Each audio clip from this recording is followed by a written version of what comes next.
I honestly don't find myself ever arguing or getting in a debate with anybody that thinks Patrick Mahomes is the GOAT of the NFL. Honestly, I only think people that believe that were born in the year 2020, because there's no way, right? We got Brady versus Manning, greatest rivalry in NFL history, the true GOATs, ladies and gentlemen. I honestly believe if Tom Brady does not exist, that Peyton Manning is the standard. He's the pinnacle. He's someone that would have easily won 5-6 championships. And I'm keeping it a bean. He didn't have the best record in the playoffs. There were a couple of performances where he kind of choked. But when you're going up against Brady and you got to deal with that man on the other side, you can't blame guys. I don't blame guys for losing to the best quarterbacks in the league of their era. Cap. Before Mahomes, there was Peyton Manning and Brady, bro.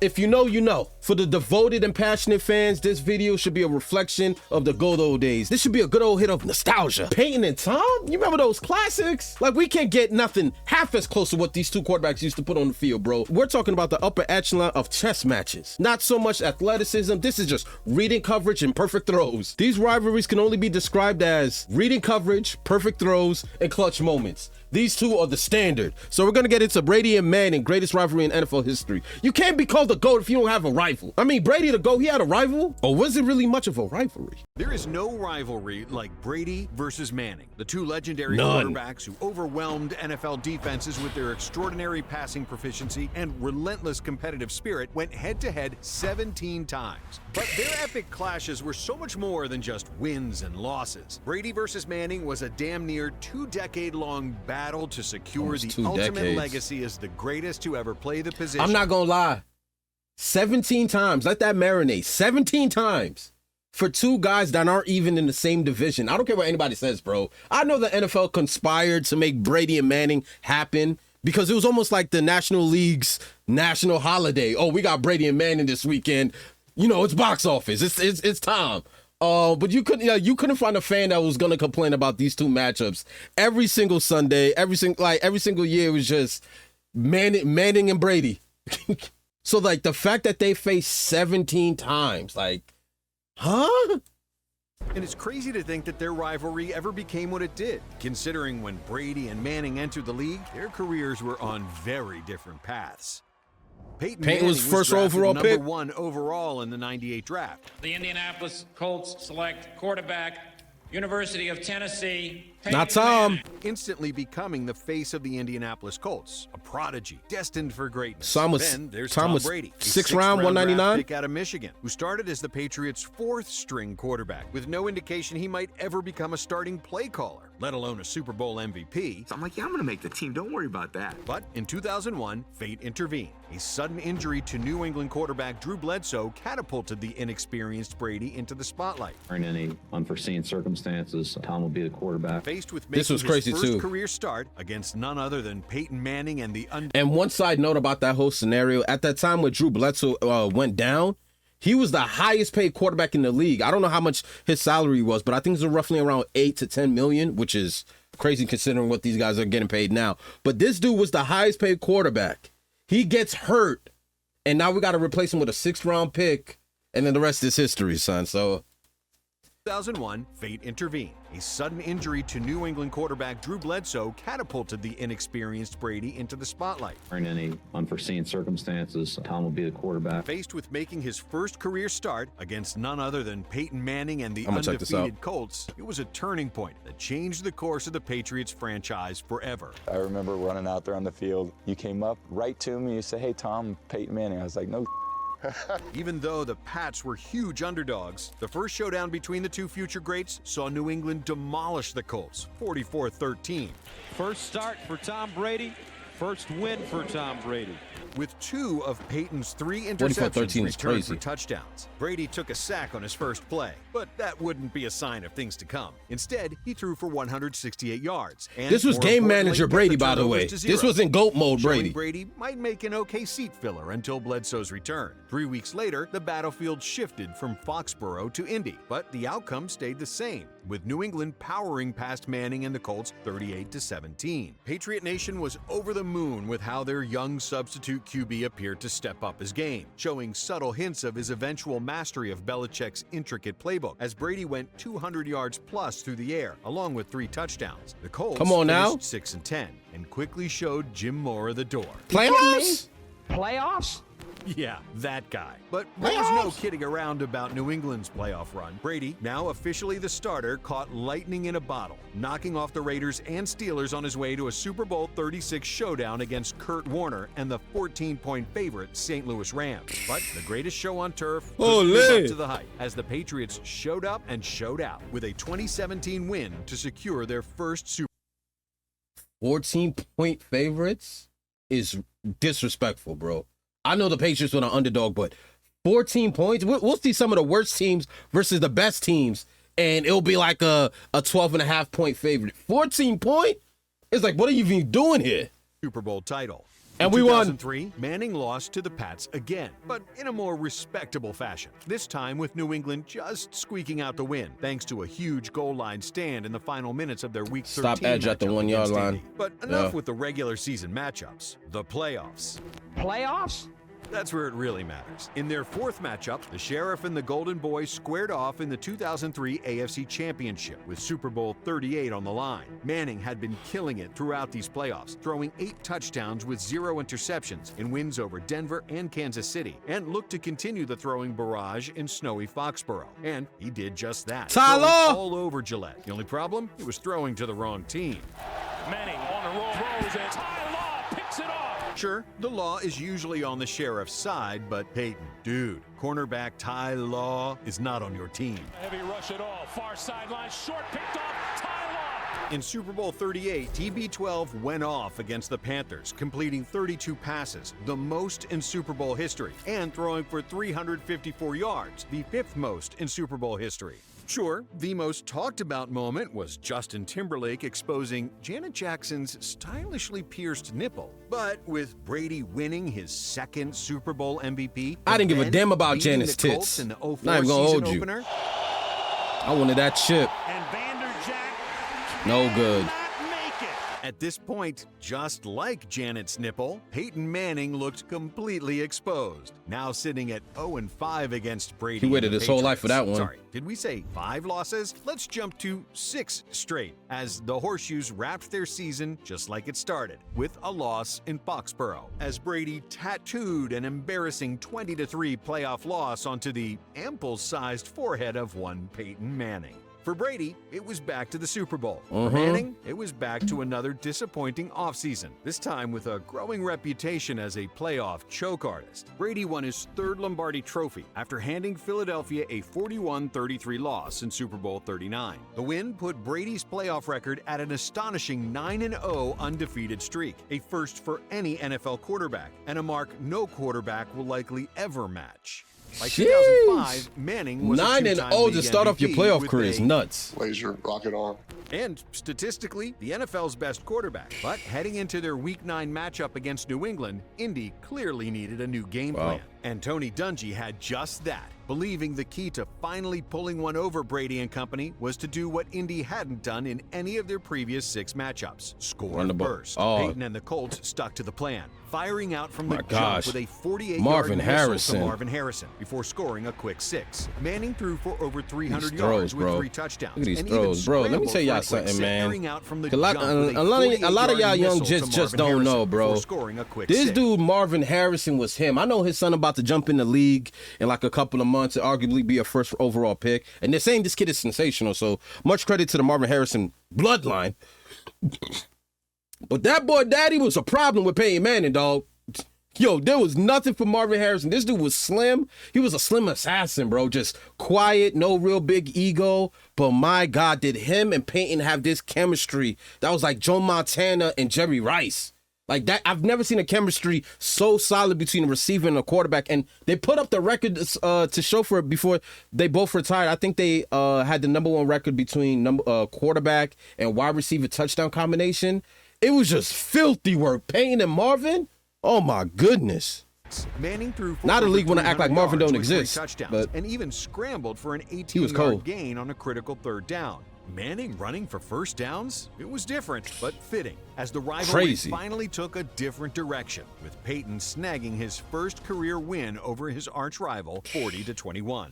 Now, My it was God, the Colts 40. riding a wave of momentum into their annual showdown with the Pats. Not only were they fresh off their win from last season, but in 2006, Indy rolled in with an undefeated 9-0 record. We was Manning undefeated once too. again struck first, scrambling to avoid a sack before tossing a 44-yard dart to Marvin Harrison. This set up the first of 2 TDs to Harrison. The second being Special. an incredible one-handed grab to help This dude Indy was take special, the win, man. 27-20. Brady's performance was not only his worst in the 17-game series with this is Manning, but filthy his work. 0 touchdown or interception performance is one of Brady's worst games in his 21-year career. But despite Indy taking 2 in a Oh, this is the row, wrong year. This ain't going an to the undefeated season. playoffs, That was 09. New England was sitting pretty as the AFC's top seed. Fans assumed the Patriots would rout the Colts in the 2006 AFC title game, especially after taking an early double-digit Gave up lead. 21 But the Colts points. didn't crumble. Instead, the Sheriff threw for 349 yards to erase a 21-3 deficit and engineer the greatest comeback in AFC Championship history, outdueling Brady in a 38-34 win.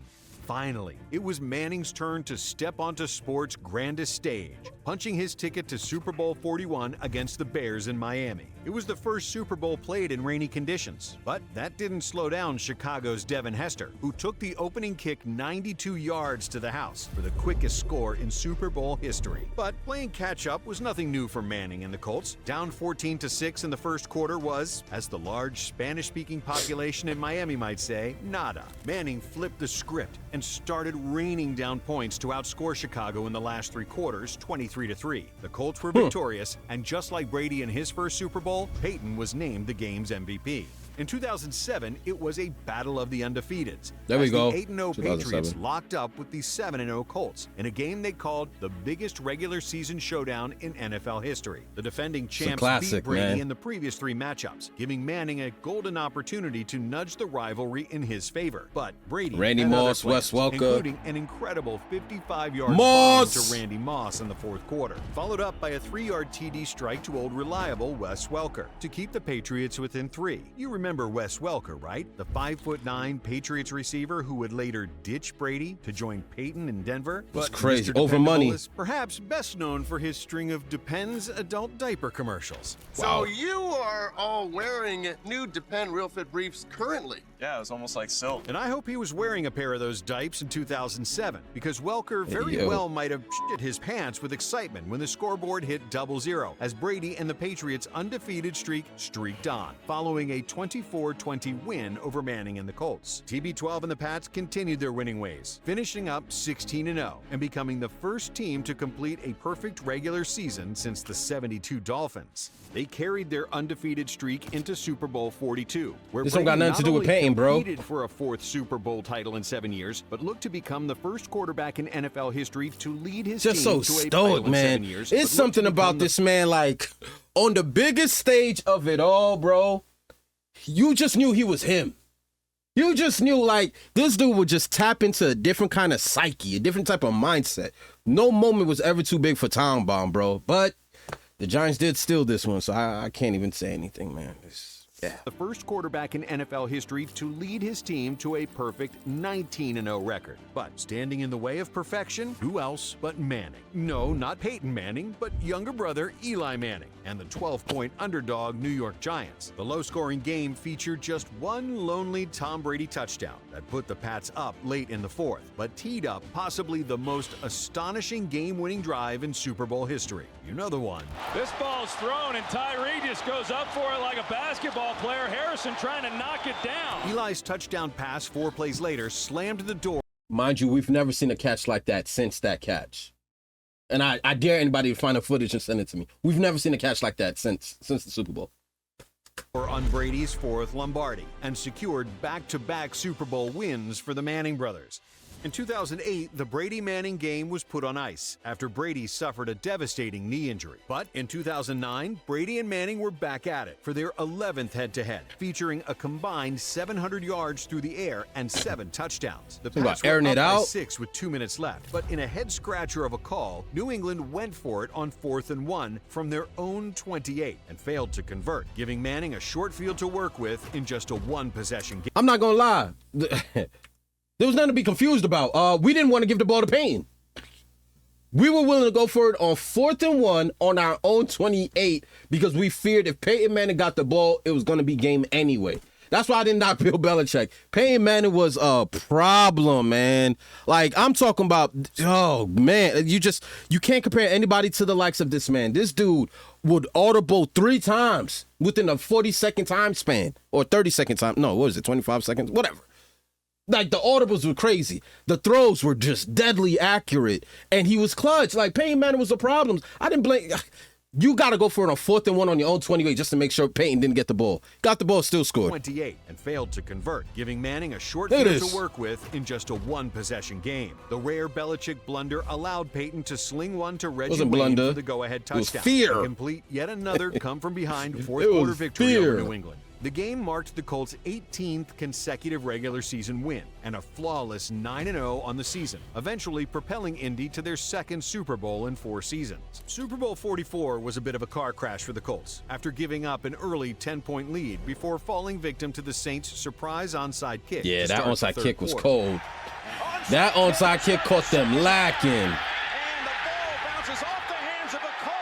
But in 2010, when Manning faced the duo TB and BB, it would be his last as a Colt. And just like the last time they walked into battle, Manning lit up the scoreboard with 396 yards passing and 4 touchdowns. And just like in 2009, the Colts trailed in the 4th, marching downfield with an eye on the end zone. Total deja vu, right? Not this time. Peyton threw a pick with under a minute to go as New England's D dropped the hammer on the 4-time MVP's potential comeback. Following Peyton's 12th season in the league, the tread on the tire of the veteran QB was beginning to show some wear, the most glaring being severe soreness in his neck. Off-season surgery alleviated some of the pain, but by late summer, Manning's soreness in his neck. Off-season surgery... Not them zooming into the surgery.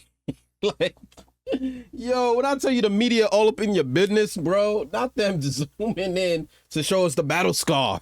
God. Alleviated some of the pain, but by late summer, Manning struggled with his throwing motion. A disappointing MRI made it clear that Peyton needed a spinal fusion, which would keep him off the field for the entire 2011 season. With Manning on the shelf, the Colts went from a 10-6 playoff team to suddenly having an NFL worst 2-14 record that secured the #1 Andrew overall Luck pick in the following year's draft. And with a potential generational type quarterback in Andrew Luck sitting at the top of the draft board, The Indianapolis Colts select Andrew Luck, quarterback, Stanford. it became obvious to all Manning's time in Indy was over. In 2012, the greatest player in franchise history jumped from one horse team to another, leaving the Colts for the Denver Broncos. But before diving back into Brady versus Manning, it's worth mentioning that without Peyton in their way, Brady and the Patriots cruised to their 5th Super Bowl, yet once again lost it to Peyton's brother Eli. And to cement just how much the Manning name continued to plague Brady and the Patriots, Super Bowl 46's biggest play was a clutch throw from Manning to Manningham. You can't make this stuff up. Peyton's first game against Brady as a Bronco fell short of the usual Brady-Manning gold standard game. New England jumped out to a 31-7 lead, but Manning fought back, airing it out for 337 yards and 3 touchdowns, with no signs of lingering effects from a spinal fusion. Yet it still wasn't enough, as Peyton took the L, bringing the series score to Brady 9, Manning 4. Now, the 14th round of the Brady versus Manning saga was an instant classic, and the only one of the 17 to go to overtime. But by halftime, no one was thinking about OT. 24-0. As Denver hit the locker room up 24-0. The vibe around Gillette was about as comfortable as a Bill Belichick press conference. But in typical Brady fashion, he turned it around in the 3rd with multiple scores, including one to Rob Gronkowski. And suddenly, it was 24-21. A costly Manning interception kicked off the 4th, allowing New England to snatch the lead until Demaryius Thomas pulled in an 11-yard TD pass from Manning to knot it up and head to overtime. A muffed punt by Denver set up New England for a chip shot kick to seal the deal. A culmination of a 344-yard, 3-touchdown performance from Brady to overcome an insane 24-0 deficit. Just 8 weeks later, Come on, Brady and man. Manning were back at it in their 3rd AFC championship with a Super Bowl 48 slot on the line. By now, Manning played Brady enough to realize that the best defense against him was to keep Brady off the field. This meant Denver coming in with long, meticulous drives, which Manning orchestrated to perfection. Peyton dialed down the no-huddle Omaha, hurry-up offense that helped him scorch the NFL record book for most touchdowns and yards during the 2013 season. Instead, Peyton led a pair of long 93 and 80-yard touchdown drives, each lasting more than 7 minutes. All part of a game plan that saw Peyton's offense hold the ball for over half the contest. And it worked, with Peyton's Broncos outplaying and outsmarting Brady's Patriots squad 26-16. But Super Bowl 48 against the Seahawks pissed me would off. not be one for the Manning family scrapbook. On Denver's very first play, Broncos center Manny Ramirez snapped the ball before Peyton was ready. The ball flew into the end zone for a safety, giving Seattle an early 2-point lead. Seattle's score just 12 seconds in was the quickest in Super Bowl history. One thing I'll say, that this was probably one of the worst Super Bowls in my entire life of watching the competitive sport of the football league.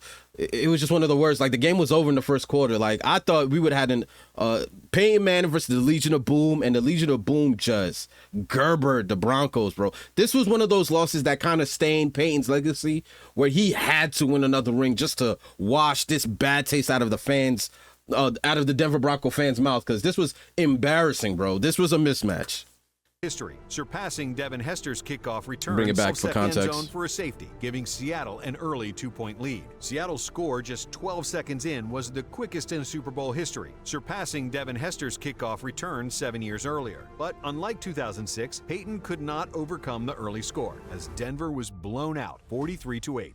In Game 16 of their series, Peyton was serenaded by the Patriot faithful with chants of Brady's better for pretty much the entire 43-8 is game. crazy. But in this one, they were right. Brady threw 4 TDs to beat the Colts 43-21. Despite his 400-yard-plus day, Manning admitted during the postgame, quote, "I don't usually stink, but I stop today." Hey, don't be so hard on yourself, brother. It's not like Tom and company went on to Super Bowl 49 and beat the same Seahawks team that crushed you in last year's Super Bowl, landing Tom his 4th Super Bowl title compared to your solo title, right? Actually, that's exactly what happened. Once again, the Patriots are world champions. Manning stewed for nearly a year until revenge was in the now 5-time MVP's sights.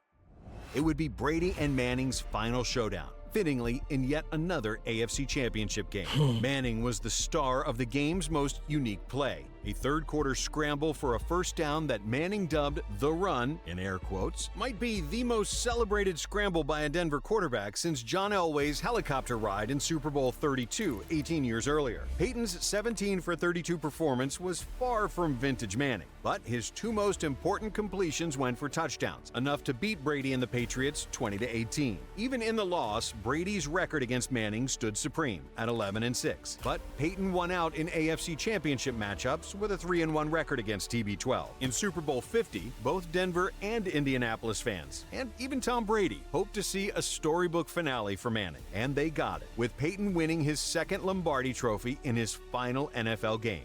Now that you know everything about Brady versus Manning, you can decide which quarterback is the true winner. Though choosing a winner is relative, considering when it was all said and done, there were 8 MVPs, 9 Super Bowls, and 6 Super Bowl MVPs between the two. And speaking of winners, check out these more accolades are crazy, bro. I'm not even gonna hold you. What? 9 Super Bowls and 6 Super Bowl MVPs between. These are the GOATs of the NFL, bro. These 2 are the GOATs, man. I'm always going to ride with Tom, but, man, I'd be lying if I told you I didn't miss Peyton Manning and just the rivalry, just watching Peyton Manning perform at the highest level. These guys pioneered this game that we love today, bro. Is Patrick Mahomes on this level? Not quite yet, if you ask me, but he's pretty close. He's the next thing coming. I'm not going to deny that man greatness, especially if he wins a chip this year. But this was Brady versus Manning, the greatest rivalry in NFL history. So for any of you young TikTokers, you know what I mean, that think Patrick Mahomes is out here being the GOAT, y'all might want to check out this video. You know what I mean, do your homework, do some research, learn a thing or two, and then come holler at me. But I'm gonna holler at you guys in the next video. Let me know in the comment section what you thought, man. Team Brady all the way, man. I'm gonna holler at you guys. Mamba out. And of course, see you guys at the top. For real, for real. Brady on 3, we gone.